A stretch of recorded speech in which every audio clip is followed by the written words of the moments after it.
All right, ladies and gentlemen, let's roll on to our first artist for the evening, Sam Ceisler from New York City. Woo! He's been in Israel for 4 months, ladies and gentlemen. Sam Ceisler.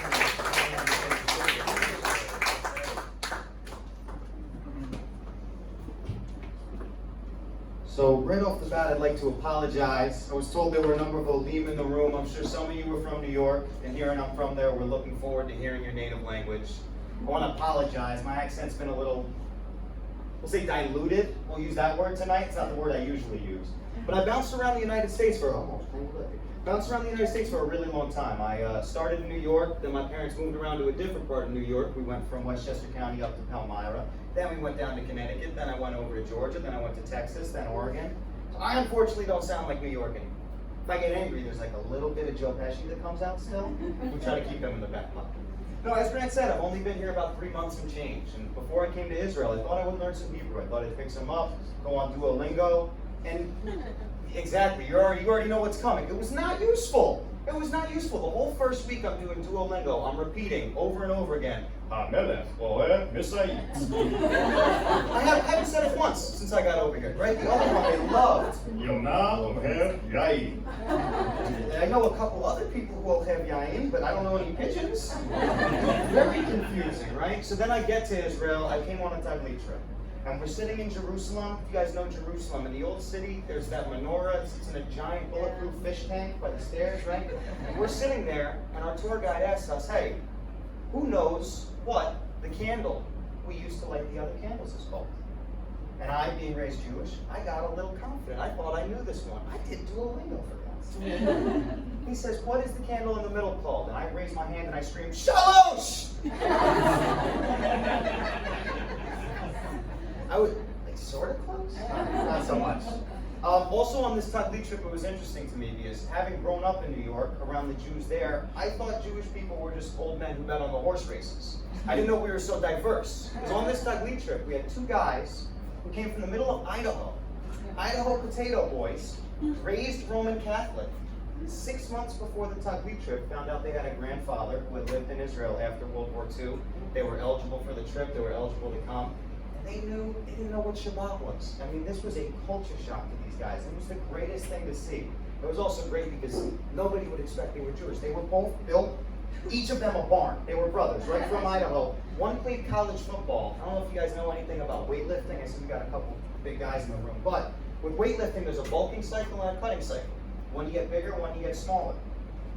Cutting cycle is where you get smaller. And Alec, one of these brothers, was eating 5,000 calories a day in Israel to get smaller. Can you imagine that guy walking around the old city? Both of his shoulders were rubbing on the sides of the walls. Right? So we go to the hotel while we're there.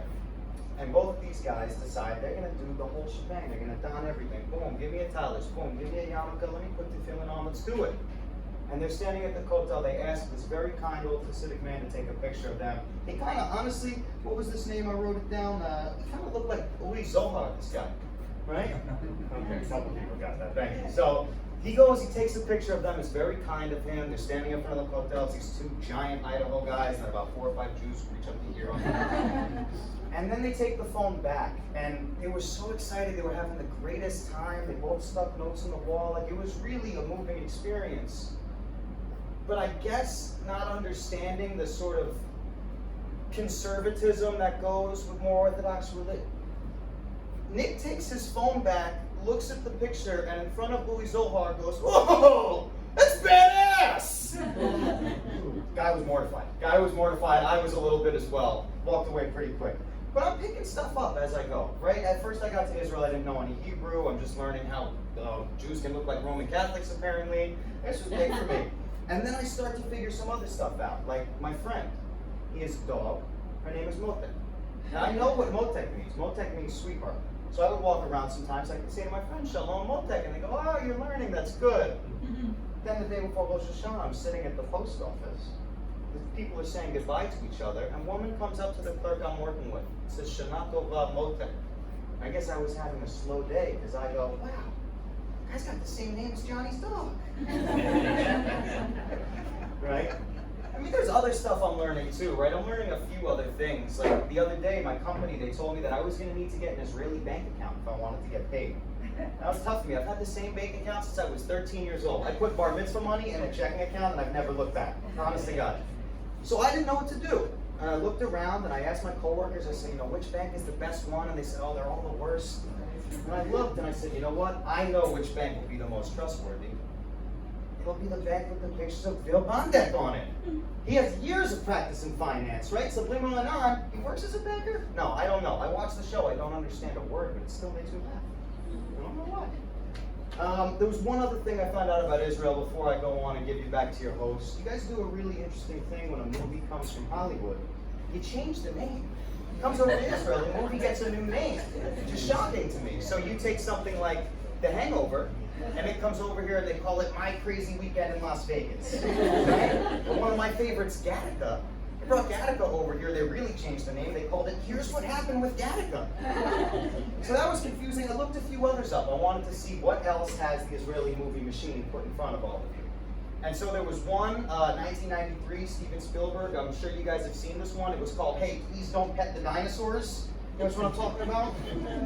Jurassic Park, okay. 1977 was when the original Star Wars came out. When it came over here, they called it This Year in CGI. 1979, the original Star Trek, they called 2 years later in CGI. And finally, the last one, this cracked me up. It was one of my favorite movies growing up. It was like the perfect, silly teenage boy movie. Remember the Zohan? When it came over here, they called it Adam Sandler Acts Like Your Cousin Dudu. Hey, thank you all very much. It's been a pleasure. Have a good day.